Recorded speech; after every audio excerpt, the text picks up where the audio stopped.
DMTV, bizile kamalo bana ebele.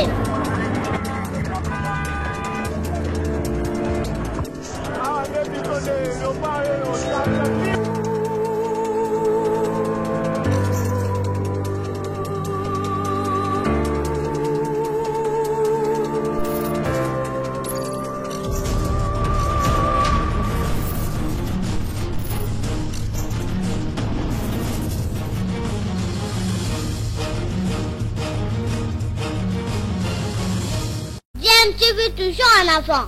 Vous suivez DMTV, nous vous disons bonjour, heureux de vous retrouver, de savoir que vous êtes nombreux en train de suivre votre chaîne YouTube DMTV qui vous apporte l'actualité, mais aussi des analyses et des réflexions sur des sujets d'actualité, des faits sociaux, des réalités telles que vécues ici en République démocratique du Congo. Alors aujourd'hui, nous voulons échanger avec vous sur un sujet d'actualité, en politique bien entendu. Vous savez, au sein de la coalition FCC Cash, il y a toujours des brouillards, ça ne marche toujours pas, il y a des incompréhensions et de temps en temps, un dialogue s'impose afin d'aplanir les divergences parce que le peuple continue à réclamer, le peuple ne se retrouve pas entre-temps dans la coalition, toujours des discussions, toujours des disputes. Alors, avant d'aborder le sujet que nous voulons vous proposer ce jour, permettez-nous, nous sommes donnés ce devoir de vous rappeler que le coronavirus, contrairement à ce que beaucoup de Congolais, surtout des Quinois, pensent, la fin de l'état d'urgence ne signifie pas que la maladie a été vaincue. Le coronavirus est bel et bien là, les cas confirmés continuent à augmenter. Il nous faut adopter un comportement responsable en respectant des mesures barrières telles que dictées par nos autorités, surtout l'équipe qui a la charge de riposte contre cette maladie, parce que, vous le savez, la prévention reste en tout cas notre meilleur atout pour venir à bout de cette maladie. Vous voyez comment en Europe, aux États-Unis, en Amérique du Sud, même au Brésil et même en Chine, le retour du coronavirus avec force, la deuxième vague que tout le monde craint et qui vient avec une force incommensurable. Nous devons absolument nous protéger parce qu'en ce moment-là, nous protégeons aussi nos familles. Alors, Jeannette Kabila, Corneille Nanga, Kazadi Niembo et Kalev Moutonde chez Félix Tshisekedi. Que se sont-ils dit? Pourquoi est-ce qu'ils sont allés voir le chef de l'État? Kalev Moutonde, c'est l'ancien nager de l'Agence nationale de renseignement ANER qu'on a vu dernièrement manifester avec le FCC, donc le PPRD et les partis alliés.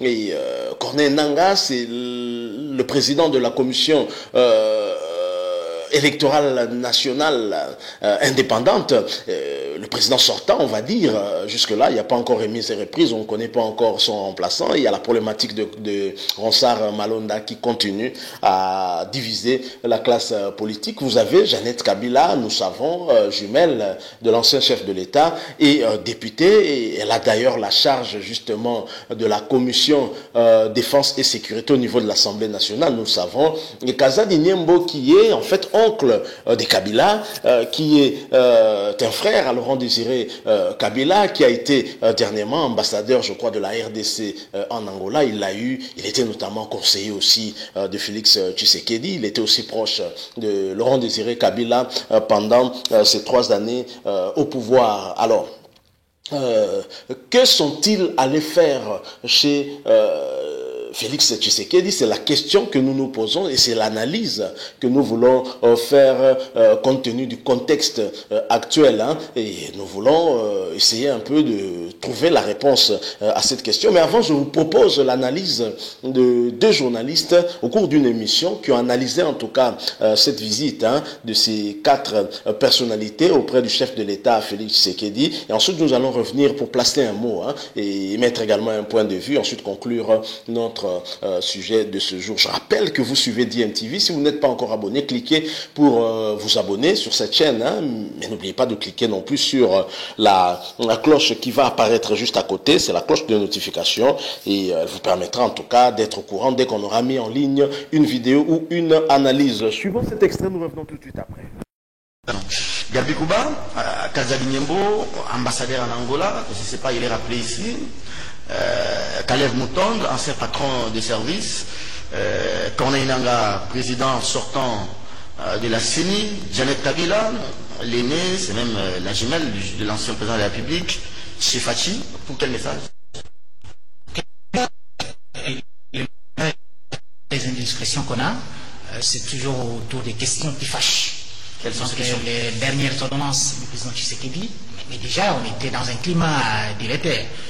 On s'est regardé en chien de faïence depuis la mise en place de cette coalition entre les ennemis d'hier qui aujourd'hui ne se sont pas totalement réconciliés. On voit l'atmosphère dans laquelle l'espace politique évolue. Et lorsque je regarde cela, je comprends que c'est le dernier cercle de Kabila. Ce ne sont plus les autres membres du FCC comme... Kazali Nyembo se considère comme les jeunes frères des musées, mais aussi comme les papas de Félix aussi. Oui, vous avez la jumelle de Kabila, et puis Kalev Moutonde, bon, Nangaa. Il y a trois questions qui fâchent. Les ennemis ne sont plus... Il ne faut pas envoyer l'ennemi. Ah, oui, trois questions par qui rapport fâchent. aux déclarations... D'abord, ils ont échoué dans les négociations entre les partenaires. Trois questions qui fâchent dans l'armée. Que le veuille ou pas, il y a des officiers qui se considèrent encore kabilistes jusqu'à ces jours. Et c'est normal. Dans leur texte. Regardez ce qui se passe dans toutes les provinces. Mais le général Benjamin Alunga, il est là, voilà. Mais il est là depuis, ça fait 17 ans. 17 ans qu'il n'a pas été promu. Est-ce qu'il a fait un problème? N'est-il pas un officier bien formé plus que ceux qui font des bruits? Il n'a fait pas de problème. Il est à la disposition de la République. Maintenant, bon, ça, quand la haute hiérarchie jugera intéressant de lui confier un poste de responsabilité, il va le faire. Kalev Moutonde. Nous avons vu que Kalev, c'est un militant d'un parti politique. Est-ce que vous trouvez normal qu'à l'époque de Kalev, lui, administrateur général de la NER, et qu'il voit son prédécesseur, qui détient les informations pour la République. Kalev, c'est une banque de données pour le pays qu'on devrait en réalité exploiter.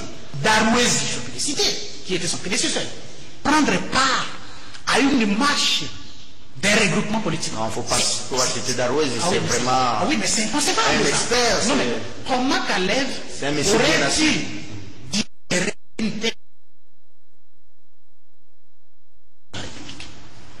C'est un problème. Dans la magistrature. Mais qu'on le veut, peut-être que les gens ne le disent pas, mais ayons le courage de le dire. Le FCC ou encore les kabilistes estiment qu'ils doivent avoir des magistrats, des hauts magistrats ou encore qui leur sont totalement acquis. Ça c'est écrit dans l'accord FCC cache. Mais cet accord, on vous dit, Tshisekedi lui-même vous dit que c'est verbal. Qui a vu les documents? Personne n'a vu. Mais c'est quand même grave. Même pendant les embuscades, cher Eric. La troisième question qui fâche, c'est la question, je ne comprends pas pourquoi Nangaa est là. Parce que c'est la question, c'est des Malona. Avec son dauphin. Ah oui, c'est vrai qu'il y a eu des contestations à l'époque des Malou Malou, Moulounda et consorts. Mais jamais autant de marches. Il semble que Nangaa aurait dissuadé le chef de l'État en disant si vous mettez quelqu'un d'autre que Malonda, les secrets des élections passées vont sortir. Et même nous, avec les machines à voter. Ils sont allés voir. Il faut mettre quelqu'un d'autre. Oui, ils sont allés au-delà. Parce qu'il y a d'autres questions aussi qui fâchent. Ils sont allés voir Tshisekedi précisément pour ces trois questions. Mais aujourd'hui, c'est inconcevable que Tshisekedi revienne sur ces ordonnances. Dans l'armée, comment? Les officiers FCC et les officiers K. Mais c'est dans quelle république ça? Il y a aussi des officiers Lamouka. On est dans... C'est des lasses de ça. Mais pourquoi pas? Si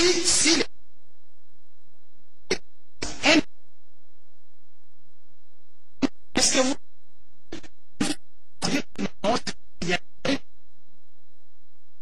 On est un lion pour la République. Non, il y a tant d'officiers. Est-ce qu'il n'y a pas d'officiers dans les Bandundu qui sont presque au garage?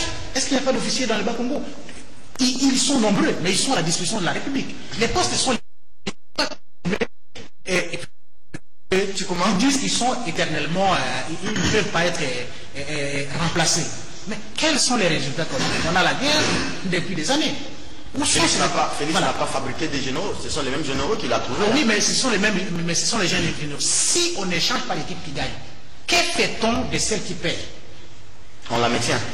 Alors, cher Eric, pourquoi Kabila et Félix ne se voient pas d'homme à homme, se parlent, c'est-à-dire ça ne va pas? Non, je pense qu'ils sont, comme ils ont l'habitude de s'appeler. Après, ils vont s'arder du champagne. Je connais ces deux gars-là. Ils sont comme ça. Ils s'appellent frères. Alors, ils vont nous distraire après. Allez, pourquoi les deux frères vont-ils refuser de se rencontrer ou de se parler?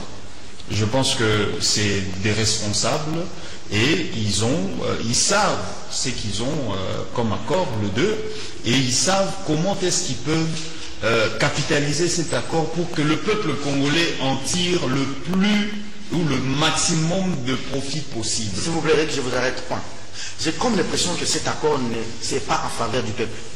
Parce que nous parlons avec les gens, ils ont même salué ces nominations. Comment ces nominations commencent à gêner l'autre camp? Que ce soit à la magistrature ou comme au niveau de l'armée.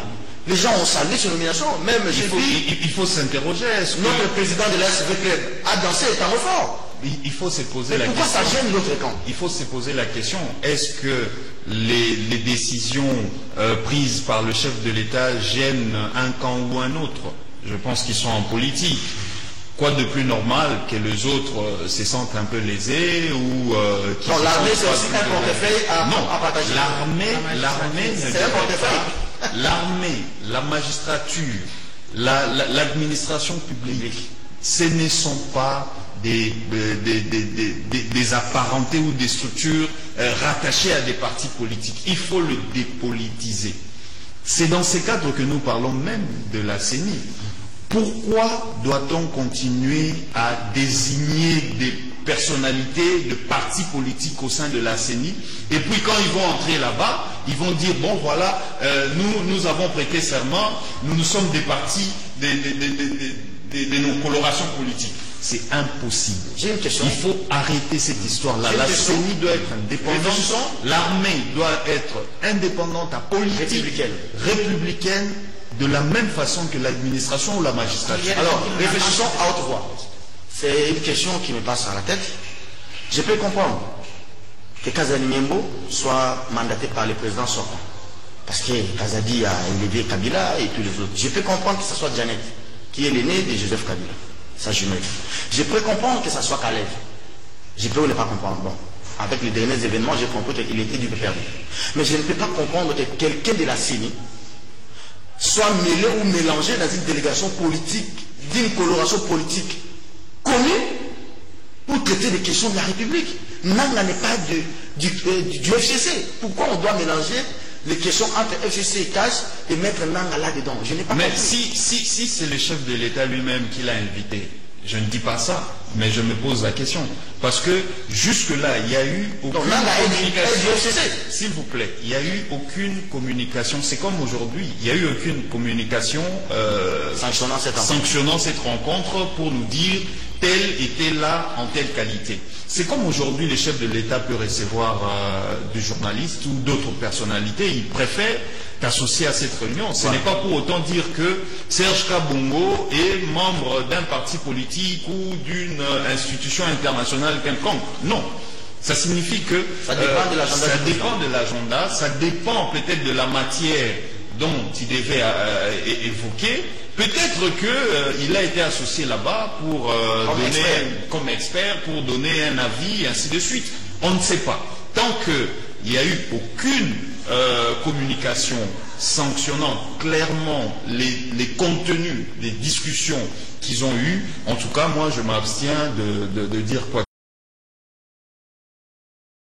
Voilà, vous venez de suivre là cet extrait de cette émission où nous avons vu Gabi Kouba notamment analyser cette rencontre. Il nous a expliqué qu'il y avait un certain nombre de sujets qui fâchaient, des sujets que l'on peut comprendre, notamment en ce qui concerne principalement les dernières ordonnances du chef de l'État. Vous le savez, des ordonnances controversées, parce que le Premier ministre ne les reconnaît pas. Il a a dit ne pas approuver ces ordonnances parce qu'il n'a pas apposé sa signature sur ces ordonnances. Vous connaissez le principe de contre-saint, mais il avait laissé l'intérim au vice-premier ministre et ministre de l'Intérieur qui était le précédent, et donc ce dernier a signé pour le compte du Premier ministre. Et ce n'est pas une première. Franck Diongo nous a démontré qu'au cours du régime Kabila, cela a été fait au moins sur 40 ordonnances du chef de l'ancien chef de l'État, Joseph Kabila Kabange, alors même que le Premier ministre parfois se trouvait même à Kinshasa, mais un vice-premier ministre signé avec le chef de l'État des ordonnances. Nous n'allons pas revenir là-dessus, mais il est clair que ces ordonnances qui posent problème ne posent pas problème pour rien. En fait, dans la logique de Joseph Kabila, certainement, peut-être dans leur accord avec Félix Tshisekedi, il était question de se partager tout, alors que même la Constitution ne permet pas ce que dans l'armée qui est censée être républicaine, et même au niveau de la magistrature, que les politiques puissent se les partager. Et c'est là que le peuple n'arrive pas à comprendre. C'est là que nous n'arrivons pas à comprendre pourquoi ces ordonnances poseraient problème. Parce que tous ceux qui sont nommés ont toujours exercé soit dans la magistrature, soit alors dans l'armée. Mais pourquoi ça pose problème? Alors nous notons aussi que cette rencontre qui a eu lieu entre ces 4 personnalités, nous mettons un peu Corneille Nangaa de côté, nous cherchons à savoir en quelle qualité ce dernier est allé là-bas. Est-ce qu'en qualité d'expert de la CENI pour éclairer sur des questions électorales? Nous ne savons pas. Si nous prenons les 3 qui sont allés tous des Katangais, est-ce que ceci signifie que Joseph Kabila n'a plus confiance à certains caciques du FCC? Il a préféré sa famille, il a préféré ses proches de la même province que lui. Je rappelle que parmi ces 3 personnalités, nous avons son oncle, sa sœur jumelle et Kalev qui est également du Katanga. Qu'est-ce que cela signifie avec ce qui se passe au Katanga, avec la menace à peine voilée de John Numbi qui a été mis de côté, mais qui se permet de déclarer tout haut qu'il n'est pas un agneau? Et la question de répondre et de savoir s'il n'est pas agneau, qui serait-il? Un loup? Et s'il est loup, loup contre qui? Contre la République. Donc voilà des questions. Je pense que cette rencontre ne servirait certainement à rien, qu'il faudrait plutôt que les 2 personnalités se rencontrent elles-mêmes. On se rappelle qu'ils s'étaient rencontrés juste après les événements avec Tunda Yakasende, le vice-premier ministre et ministre de la Justice, et tout ce qui s'était dit visiblement après, nous ne voyons pas dans la pratique ce qu'ils avaient souhaité mettre en place, un cadre de concertation permanent. Ça n'a pas été le cas. Entre-temps, il y a eu la marche de l'UDPS, il y a eu également la marche du FCC dénonçant des dérives dictatoriales. Il est clair que entre les 2 personnalités, il y a bel et bien crise, et c'est sur base de cette crise que finalement Joseph Kabila a décidé peut-être d'envoyer ses plus proches, voir Félix Tshisekedi pour lui parler très franchement par rapport à des questions qui fâchent. Alors est-ce que Joseph Kabila serait peut-être arrivé à bout de nerfs et qu'il envisagerait peut-être un autre schéma, et que ses frères-là lui ont dissuadé d'aller d'abord voir Félix Tshisekedi avant qu'il ne se décide à faire quoi que ce soit? Ce sont là des analyses que nous faisons. Nous nous posons des questions. En tout cas, il est clair que le schéma qu'a pris Félix Tshisekedi avec cette mise en place au niveau de l'armée et même dans la magistrature ne satisfait pas Joseph Kabila et sa bande. Et pourquoi? Et pour quelle raison? Parce que l'armée doit être républicaine. On ne peut pas en aucun cas avoir dans l'armée une partie qui serait pro-telle, une autre partie pro-telle. Nous devons finir avec ce type. On n'est pas dans un contexte de belligérance, et donc c'est l'armée de la République démocratique du Congo. Tous doivent être soumis à l'autorité du commandant suprême des forces armées de la République démocratique du Congo, et à l'heure actuelle c'est Félix Tshisekedi Tshilombo. Donc le fait déjà de voir ces 4 personnalités aller auprès du chef de l'État Félix Tshisekedi nous démontre très clairement qu'il y a crise, et contrairement à ce qu'avait déclaré Félix Tshisekedi à Brazza lors de sa visite visite auprès du chef de l'État du Congo-Brazza, Denis Sassou Nguesso. Et lorsque Félix Tshisekedi revient, il prend ces ordonnances-là qui ont finalement fâché. C'est dire qu'il y a tension au sein de la coalition. Où allons-nous avec cette tension et quelle est la part du peuple dans tout ça? Nous n'en savons rien. Entre-temps, le dollar est en train de grimper. Espérons en tout cas que l'avenir ne sera pas si sombre tel que nous sommes en train de l'entrevoir. Voilà, nous arrivons à la fin de notre petite analyse en rapport avec cette question de la visite de ces 4 personnalités auprès du chef de l'État Félix Tshisekedi pour le compte de Joseph Kabila très clairement. Et si vous avez aimé, laissez-nous un like, mais pourquoi pas un commentaire. Abonnez-vous surtout sur cette chaîne DMTV. N'oubliez pas de cliquer sur la petite cloche de notification à côté. Un rappel, le coronavirus n'est pas parti avec l'état d'urgence. Le coronavirus est bien là. Continuons à respecter les mesures barrières, surtout protégeons-nous parce que la prévention reste notre seul moyen efficace pour lutter contre cette maladie. Merci encore une fois de nous avoir prêté un peu de votre temps pour échanger avec nous sur ce sujet d'actualité. Nous espérons revenir très bientôt avec un autre sujet. Entre-temps, portez-vous bien. DMTV vous dit au revoir.